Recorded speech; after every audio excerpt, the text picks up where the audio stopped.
Burkina Faso, janvier 2025. Une circulaire claque comme un coup de tonnerre au sommet de l'État. Tous les ministres l'ont reçu, un avertissement clair, un message brutal. Le Premier ministre Jean-Emmanuel Ouédraogo met ses ministres face à leurs responsabilités. Stop aux abus, stop au favoritisme, stop à la corruption. Mais pourquoi maintenant? Pourquoi ce rappel à l'ordre soudain? Ibrahim Traoré est-il en train de perdre patience avec son propre gouvernement? Derrière ce document administratif se cache une bataille politique bien plus grande. Aujourd'hui, nous allons aller dans les coulisses du pouvoir burkinabé, comprendre ce qui se joue derrière cette circulaire, découvrir qui est vraiment Jean-Emmanuel Ouédraogo et surtout répondre à la question que tout le monde se pose. Ibrahim Traoré est-il en train de perdre le contrôle? Une mise en garde. Qui vise qui?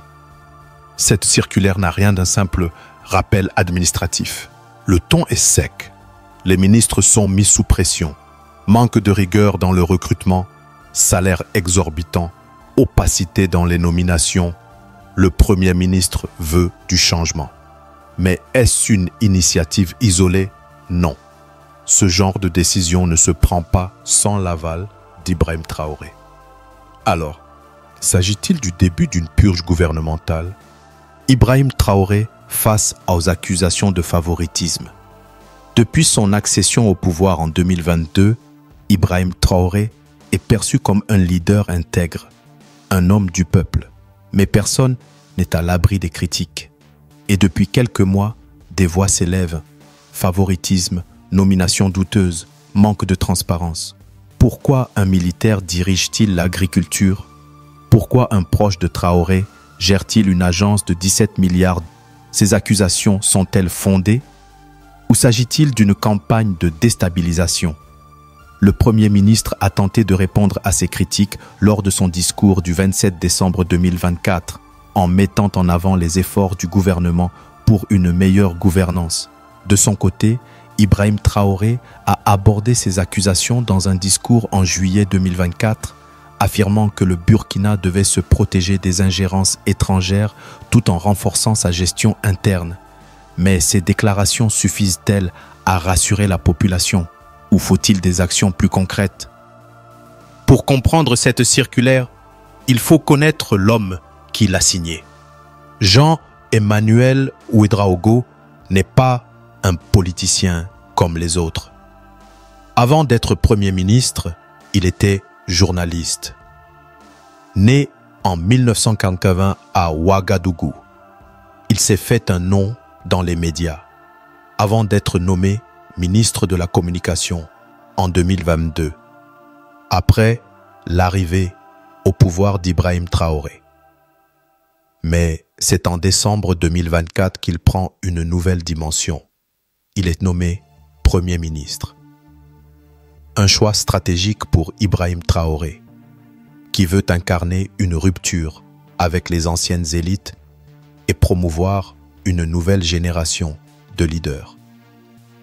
Mais avec cette circulaire, Ouédraogo joue gros. Car cette fois, il s'attaque directement aux dérives du pouvoir. Une administration gangrénée par le clientélisme. Depuis des années, le favoritisme est un poison au Burkina Faso. Postes attribués sans concours, proches du régime placés à des fonctions stratégiques, recrutement opaque. Si cette circulaire est un vrai signal de changement, alors certains hauts placés risquent de tomber. Mais si aucune action n'est prise, alors ce ne sera qu'un énième effet d'annonce. Si cette mise en garde est le début d'un grand ménage, alors qui seront les premiers à tomber? Ibrahim Traoré a déjà prouvé qu'il n'hésite pas à écarter ceux qui entravent sa vision. Mais attention, s'il laisse faire, il risque de perdre du terrain. Alors, est-il prêt à frapper fort pour restaurer la discipline? Cette circulaire est plus qu'un simple document. C'est un test pour Ibrahim Traoré. S'il veut réellement imposer une gouvernance exemplaire, il doit passer à l'action. Mais si les dérives continuent, alors sa propre image pourrait être ternie. Et vous, pensez-vous qu'Ibrahim Traoré ira jusqu'au bout de cette purge ou est-ce juste un coup de communication? Dites-le nous en commentaire. Abonnez-vous pour suivre l'actualité politique en Afrique avec des analyses exclusives sur Lomé Actu. Un immense merci à tous nos nouveaux abonnés. Votre soutien nous motive à continuer d'analyser et de décrypter l'actualité africaine avec vous. Ensemble, faisons entendre nos voix. Dans son dernier discours, Ibrahim Traoré a réaffirmé sa détermination à éradiquer la corruption et à restaurer l'intégrité au sein de l'État. Écoutons un extrait de son intervention où il expose sa vision pour un Burkina Faso plus juste et transparent.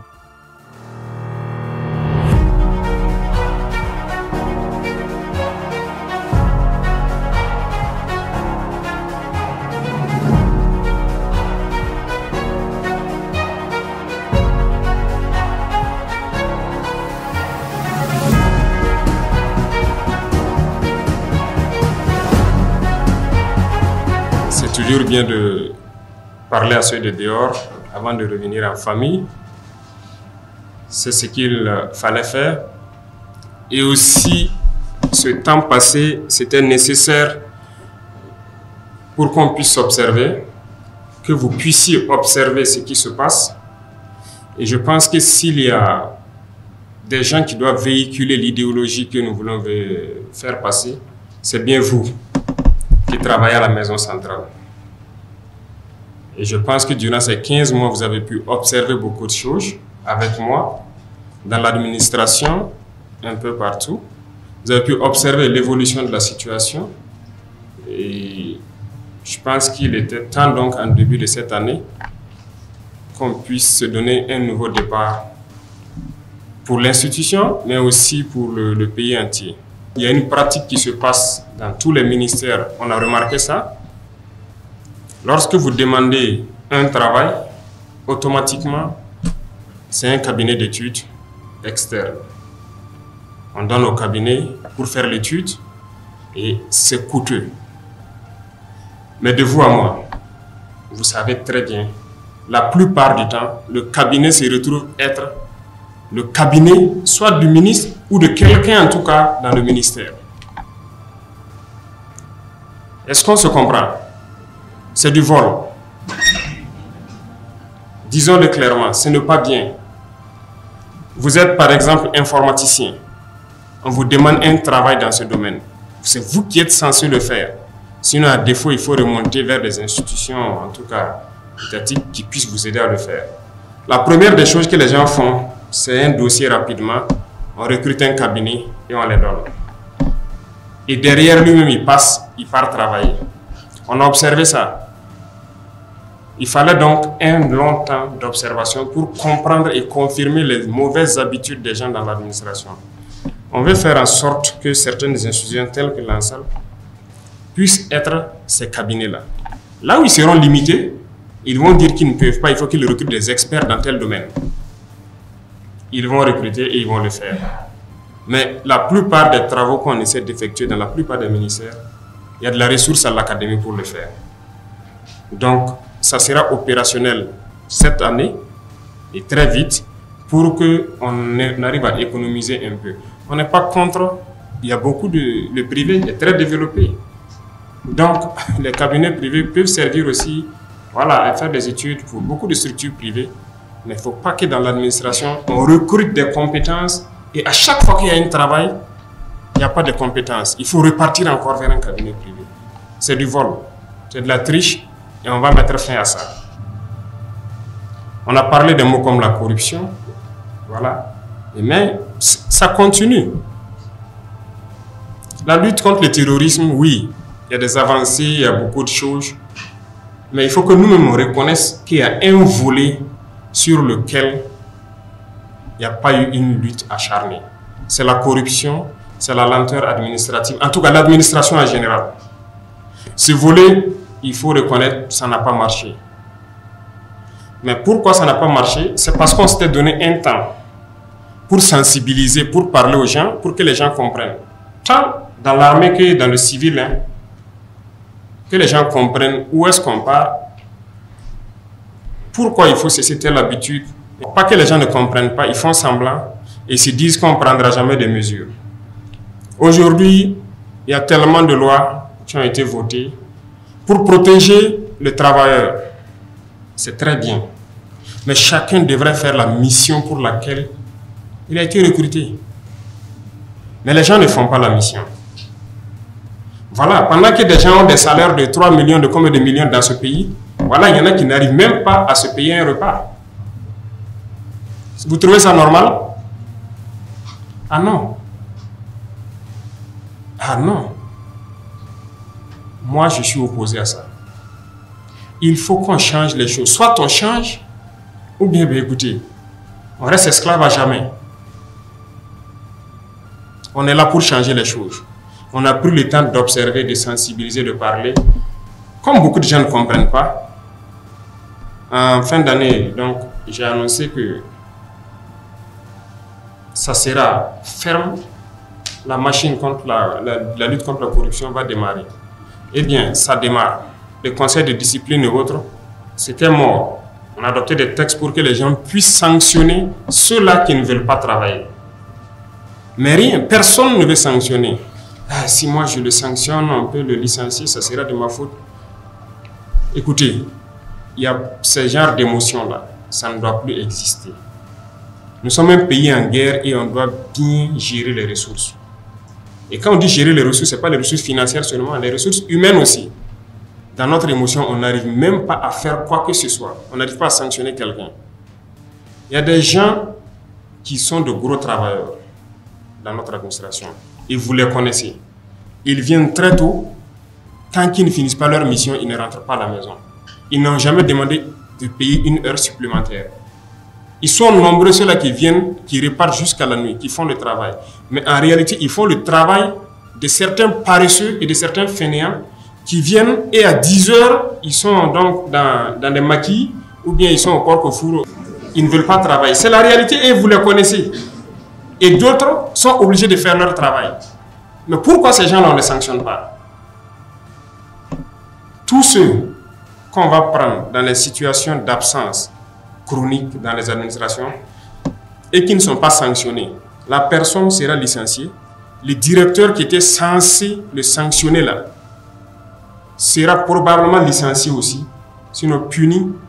On ne peut pas continuer comme ça. L'esclavage existe dans nos administrations.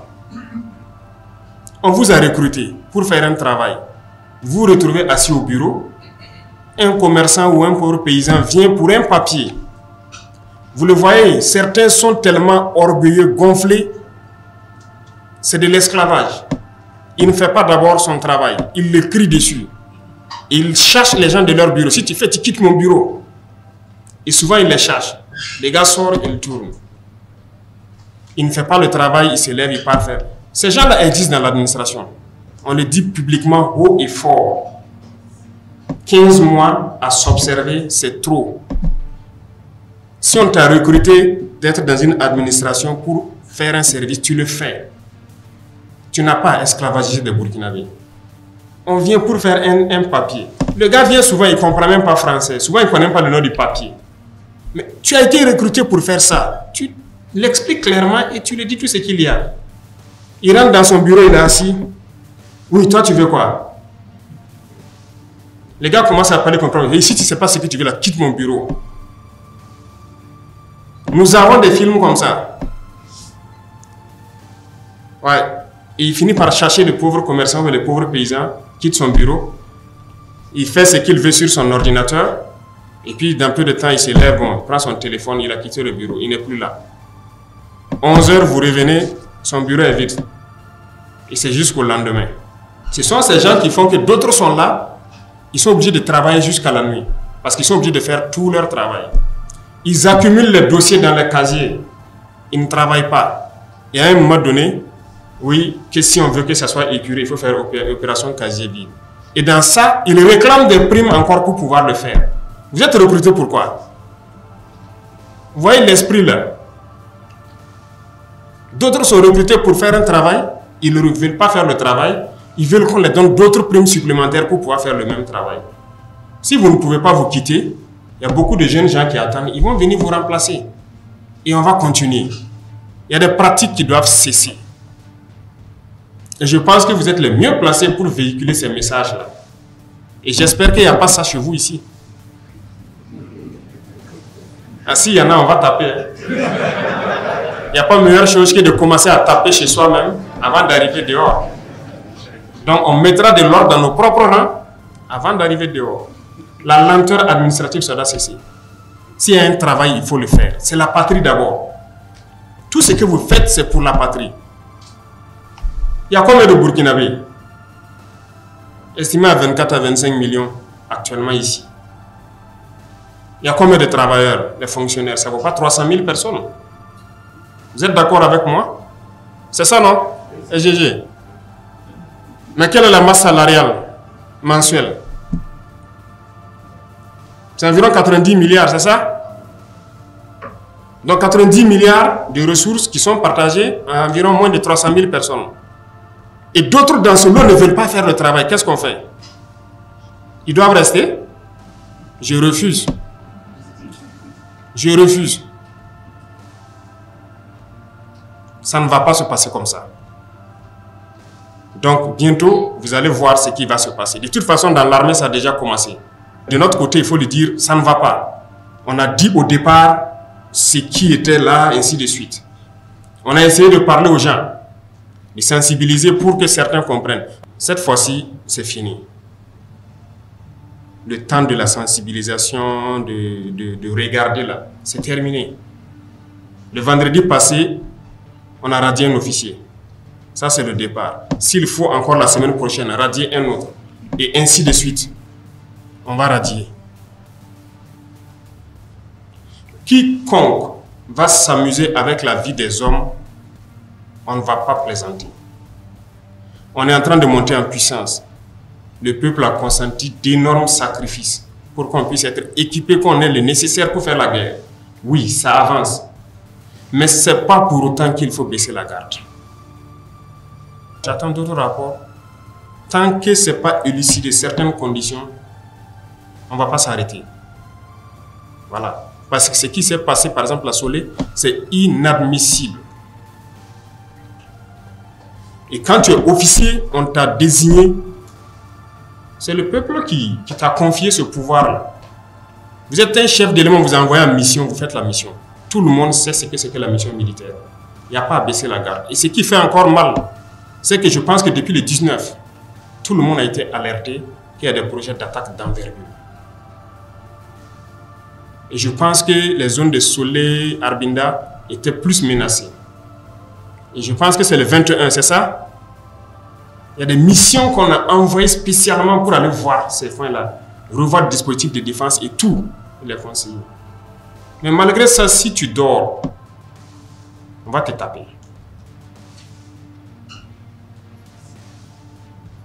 ne faut pas croire que c'est fini, c'est pas fini.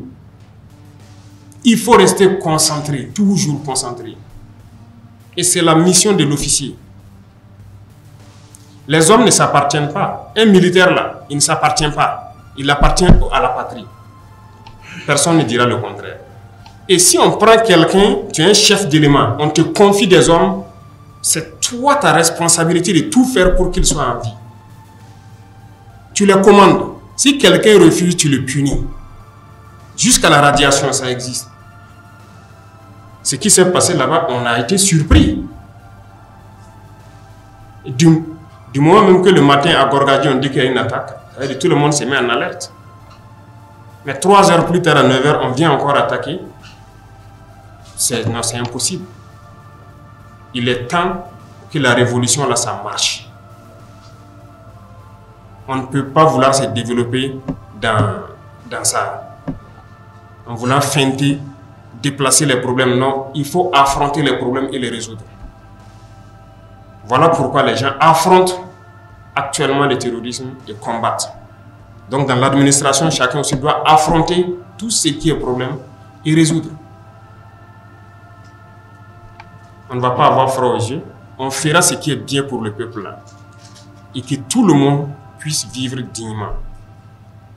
Que chacun se mette au sérieux. Et ça commence par vous, travailleurs de la présidence. Vous devez montrer le bon exemple. Vous devez pouvoir véhiculer l'idéologie. Il faut qu'on arrive à équilibrer la balance. L'autosuffisance alimentaire. Ce qui va nécessairement faire baisser le coût des denrées. Même si vous touchez 100 000 francs, si le sac de riz a baissé, ainsi de suite, tu peux nourrir ta famille. C'est lorsque vous avez un bas salaire et que le coût de la vie est élevé qu'il y a un problème. Donc c'est ce combat que nous essayons de mener actuellement pour que tout le monde puisse avoir à manger.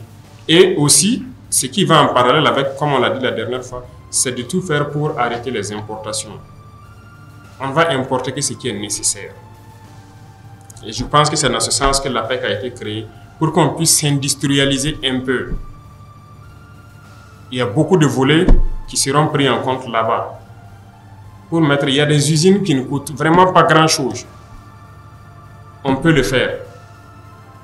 On trouvera toutes les formules possibles pour pouvoir s'industrialiser et éviter que nos devises ressortent. Parce que nous ne sommes pas pauvres. Mais tout ce qui ressort de notre sol repart dehors pour payer à manger. 7500 agents de la fonction publique qu'on veut recruter. D'abord, pourquoi il faut recruter? Est-ce qu'on a fait vraiment le point? Les GRH doivent ouvrir l'œil. Parce que je sais que les premiers marteaux, ça va commencer par eux. C'est sérieux. Les gens ne maîtrisent pas les effectifs. Et sciemment fait. Partez dans les ministères, vous demandez les effectifs et la position, on ne peut pas vous donner. Voilà la situation au Burkina Faso. On veut recruter. On ne nous amène même pas combien partent à la retraite, combien peut-être ont démissionné, ou peut-être des cas de décès. Il faut ces statistiques-là pour exprimer le besoin. Maintenant, chacun est assis de façon mécanique, il reconduit seulement. Il reconduit. Ils auront un délai. S'ils n'ont pas pu le faire, ça veut dire qu'ils sont incompétents pour faire leur travail. Oui. Vous êtes dans les quartiers, dites-moi, combien de fonctionnaires vous connaissez sont couchés chez eux? 24 sur 24, ils sont à la maison, ils font ce qu'ils veulent. Parce qu'au bureau, ils sont 2, 3, 4 dans le même bureau. Et ils se relèvent. Et même ça, le travail n'avance pas. C'est pas bien. Mais ça, c'est le travail des RH. Il faut qu'on maîtrise les effectifs, qu'on sache pourquoi on doit recruter. Parce que la fonction publique, beaucoup de gens ont compris peut-être les paresseux dont je parle là, c'est comme une assurance vie. Une fois que tu rentres, on ne peut plus rien te faire. Voilà, tu peux faire ce que tu veux et voilà, jusqu'à la retraite, c'est assuré. Ah, c'est fini, désormais il n'y aura plus ça. Et on va même voir la formule pour trouver un décret pour les citoyens lambda. Si tu gagnes à prendre quelqu'un dans la corruption ou bien dans des mauvais comportements, tu as une prime. J'ai déjà donné les instructions pour faire ce décret-là. Et ça va passer. C'est ça, non? Si tu as la preuve que le gars-là, il est absent, on demande des justificatifs, il n'y a pas de justificatif, c'est cash, ça se paye. Si tu as la preuve qu'il a fait la corruption, tu viens. Donc, on va instituer une prime pour ça. Donc, l'instruction a été donnée de faire ce décret-là. Ça sera comme ça. Dans le monde, il y a des exemples. Les gens sont passés par là pour lutter contre les mauvaises pratiques, contre la corruption. Pourquoi tout le monde va venir dans la fonction publique? Voilà l'autre partie de la réflexion. Après le pourquoi recruter, pourquoi tout le monde vient dans la fonction publique? Je pense qu'on peut créer beaucoup d'emplois sans forcément être dans la fonction publique. Aujourd'hui, comme je vous dis, nous, on paye tout de l'extérieur. Mais Dieu nous a fait un cadeau. Le Burkina, là, c'est une bénédiction. Il y a tout ici. Tout marche. Mais il y a d'autres secteurs. Il faut qu'on oriente les jeunes vers ces secteurs-là. Pour recruter les 7500 agents, rien que pour le concours, on dépense plus de 4 milliards. Ça, c'est pour faire le concours. Hein. Et ces 7500 agents, la masse salariale annuelle, c'est 22 milliards et quelques. Est-ce qu'avec ça, 22 milliards et 4 milliards dans l'année là, vous pensez qu'on ne peut pas recruter, créer de l'emploi pour plus de 20 000 personnes? Les emplois pérennes. Il faut qu'on arrive à rationaliser nos finances là. Ça ne peut pas se passer comme ça. On va subventionner beaucoup de cultures. On va organiser les filières là, et les aider comme on peut. Parce que nous avons de braves paysans au Burkina.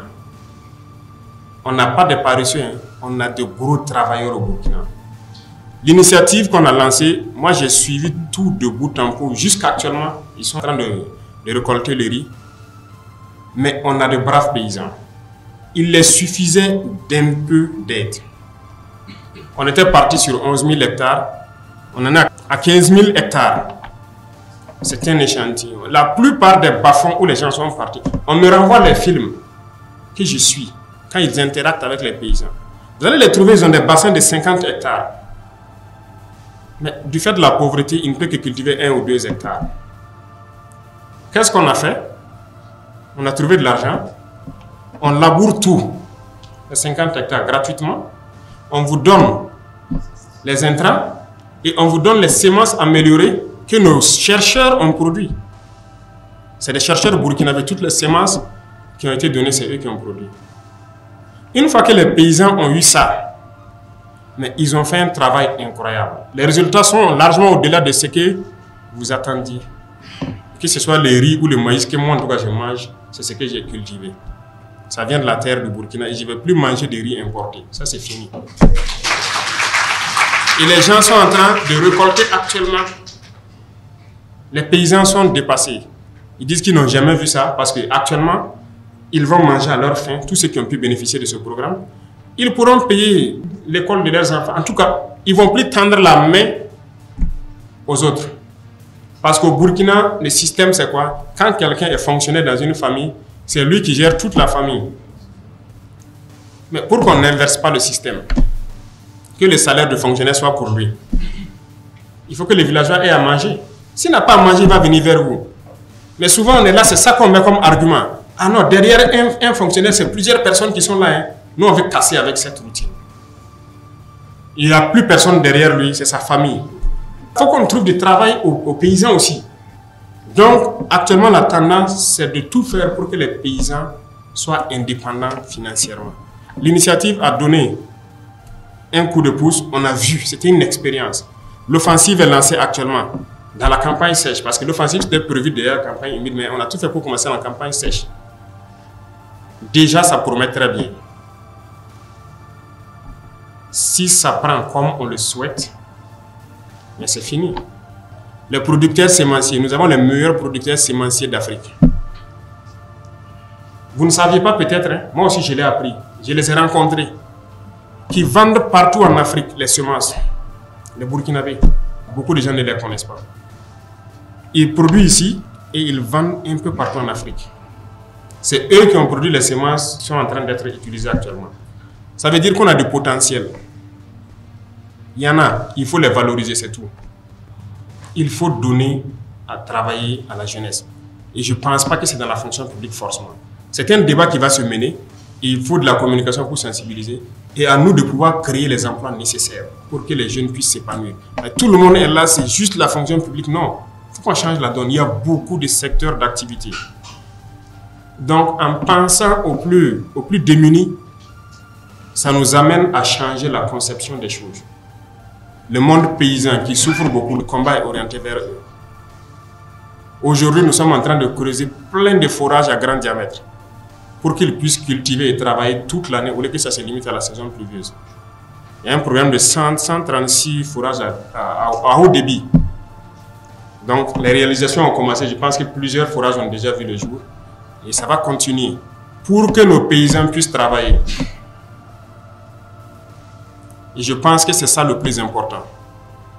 Et chacun d'entre vous, quand vous êtes dans votre bureau, il faut toujours penser à ces pauvres paysans-là. Il faut qu'ils arrivent à vivre dignement pour que vous n'ayez pas chaque fois, à chaque fin du mois, penser à envoyer quelque chose là-bas. C'est eux-mêmes qui vont vous envoyer des poulets et des vivres pour vous soutenir. Parce que normalement, la richesse est au village. Mais le système a fait que c'est inversé. Actuellement, on a acquis des missiles beaucoup plus puissants. C'est ce qui a été expérimenté à Djibo. Que ces missiles étaient beaucoup plus puissants que les autres qu'on utilise. On en a acquis 2, 3, 5, 10 fois plus puissants. Et il y en a qui continuent de venir. Quand vous dites, on dit on commence le développement de la guerre parce qu'en réalité, l'équipement terrestre, là, c'est maintenant que ça vient. C'est au cours de l'année, là, beaucoup d'équipements vont venir pour la protection et pour la manœuvre. Donc la puissance de feu va s'accroître considérablement au cours de l'année. Donc les cotisations que vous voyez, rien que les petits missiles, ça ne suffit pas. Mais comment on fait pour payer les VDP? Comment on fait pour les équiper? Comment on fait pour équiper le reste de l'armée? Est-ce que vous savez? Mais c'est les ressources du pays. Ça veut dire qu'il y a eu quand même une gestion rigoureuse des ressources. Sinon, nous aussi, on pouvait aller créer des comptes offshore, transférer les milliards là-bas, et puis dire qu'on fait la guerre. Mais non, on a voulu tout faire dans la guerre. Les pays étaient capables de faire la guerre, mais ça a été mal géré. Ça, il faut le dire clairement. Et qui le veut, on va le démontrer. Rien que le matériel de protection et les armes individuelles, c'est pas du jeu. Mais tout ça, ça a été payé, non? Toutes les armes qui opèrent aujourd'hui ont été payées par l'argent du contribuable. C'est dans la gestion qu'on a pu le payer. On concentre tout, on optimise et ça peut faire la guerre. Je pense que c'est un sacrifice qui n'est pas de trop. Il faut que notre niveau de la puissance de feu arrive à un certain niveau, de sorte qu'il n'y ait plus match et qu'on reste concentré. Donc c'est ce qui a mené un certain nombre de mesures qu'on a prises, parce que voilà, la guerre va passer à un autre niveau encore. Le développement, voilà, a commencé maintenant. Et on va se mettre au sérieux, et ce qui veut dire que tout le monde doit rester concentré. Beaucoup d'autres combats seront menés, et comme je parlais d'esclavage, voilà, vous avez entendu parler des sociétés de placement et autres là. Voilà, on va s'attaquer à ça aussi. C'est de l'esclavage. C'est de l'esclavage. Vous créez votre société, l'entreprise est là, il veut recruter, oui. Il peut faire appel à une société de, voilà, de recrutement, il recrute le personnel pour lui, selon des critères bien fixés. Mais qu'est-ce qui se passe? Lui, il veut un travail dans une entreprise, il se fait recruter par la société. L'entreprise le paye par exemple 300 000 le mois, la société le paye 80 000. Et il garde le reste. C'est ce qui est là. Les gens ne veulent pas changer leur comportement, on va s'attaquer à ça. Et il y en a plein partout. Causez avec les jeunes, ils vous diront. Vous trouvez que ce n'est pas de l'esclavage? Le gars, il travaille et c'est l'autre qui récupère tout. Et généralement, même, on ne le déclare pas à la caisse. Il est blessé, on le limoge. Il part à la retraite, il ne sait plus quoi faire.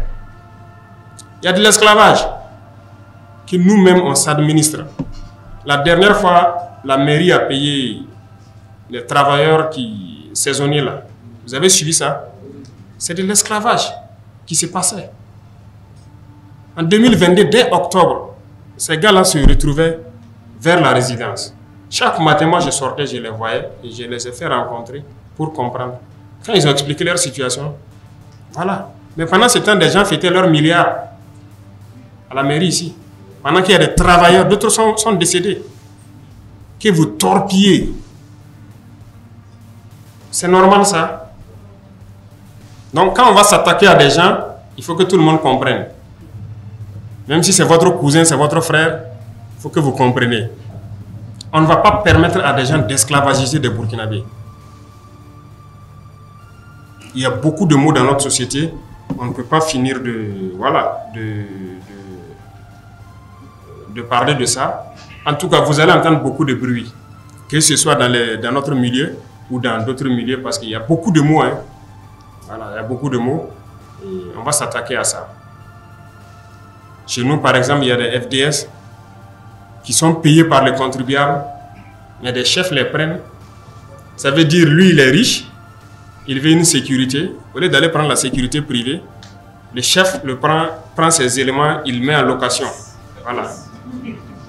Et lui, il prend l'argent. L'argent ne part pas au trésor. Il y en a plein. Et on va s'attaquer à ça. Donc, vous allez entendre du bruit. On profite de le dire ici. On va s'attaquer à ça. Ce n'est pas normal que les contribuables payent et que des gens prennent, ils louent et ils prennent l'argent. Ces gens-là doivent aller combattre. Ils ne doivent pas rester ici en ville. Si quelqu'un veut sa sécurité, il y a sécurité privée. Ou si on doit le mettre à la sécurité de quelqu'un, l'argent part au trésor. Parce que c'est ça qui doit servir à payer. Donc, ce qui veut dire qu'on va toucher à la soupe de certains.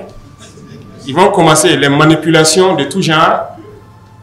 Celui qui est malin, qu'il s'en écarte. Celui qui n'est pas malin, il rentre dedans.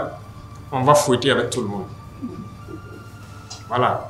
Parce que la patrie ou la mort, là, ce n'est pas un slogan. Ça a tout son sens. Et c'est maintenant que le sens réel de ce slogan-là, vous allez comprendre. C'est la patrie ou la mort. Soit on gagne pour la patrie, ou bien on meurt. Mais nous allons vaincre. C'est ça le plus important.